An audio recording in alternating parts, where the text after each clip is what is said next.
जैन धर्म का डंका बजाएगा और उनकी बात बिल्कुल सत्य हुई, क्योंकि वो हस्तरेखा भी जानते थे, ज्योतिष जानते थे, बड़े विद्वान थे वो। उनका नाम ही था ज्ञान सागर जी महाराज। इसलिए हमारे गुरु तो महान थे, उनके गुरु के गुरु भी इतने महान थे कि उनको सब विद्याओं का ज्ञान था। और वो जो अनुष्ठान में जो भी पात्र आते थे तो कोई ले लेता था, तो वो उन्होंने फिर बंद किया। नहीं, ये तो दोष लगता है निर्माल का, इसलिए मंदिर की कोई वस्तु ले नहीं जाना। मंदिर में चावल भी चढ़ाओ, अपने घर से लाओ, द्रव्य घर से लाया करो, मंदिर की नहीं चढ़ाना, मंदिर में धो। निर्माल एक दाना भी नहीं ले जाना चाहिए, नहीं तो इतना दोष लगता है। हमने बताया था कि मनुष्य के बल में कीड़ा बनता है 60,000 वर्ष तक, और उसको रोग होते हैं, परेशानियां आती हैं। निर्माल का बिल्कुल इस्तेमाल नहीं करना, इसलिए उन्होंने ये प्रेरणा दी। भ्रष्टाचार थे उस समय कि ये बिल्कुल मंदिर की एक भी वस्तु नहीं ले जाना बिल्कुल।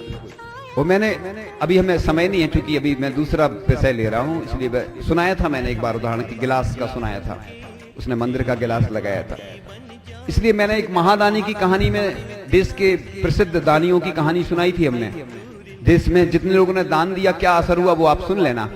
सल्लेखना के समय आचार्य श्री विद्यासागर जी महाराज ने बहुत सेवा की।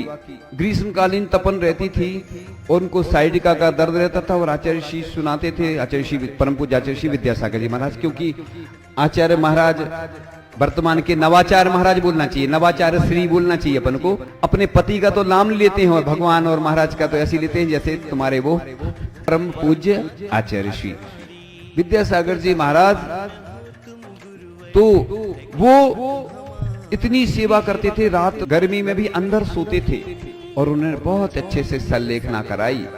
देखो, परम पूज्य आचार्य श्री विद्यासागर जी महाराज ने भी चंद्रगिरी से हम लोगों को भगवती ग्रंथ, भगवती आराधना ग्रंथ पढ़ रहे थे, इस निमित्त से कि मुझे 12 वर्ष पहले से ही तैयारी करना है। 2012 की बात थी और 2024 में सल्लेखना हुई। ये रहस्य वही बातें हैं, शास्त्रों में लिखा है कि अंतर्मूर्त पहले भी अगर कोई जाग जाए तो भी सल्लेखना हो जाती है। ऐसा कोई नियम नहीं है। साल भर तुम पढ़ाई नहीं करो, जैसे कभी कोई कार्यक्रम होता तो लोग क्या करते, अरे अभी तो टाइम है, अभी तो टाइम है, और बाद में फिर क्या कहते, टाइम नहीं बचा। मतलब लोग बहाना ढूंढते हैं। पहले से हम तो कहते एडवांस टेक्नोलॉजी से काम करो ना,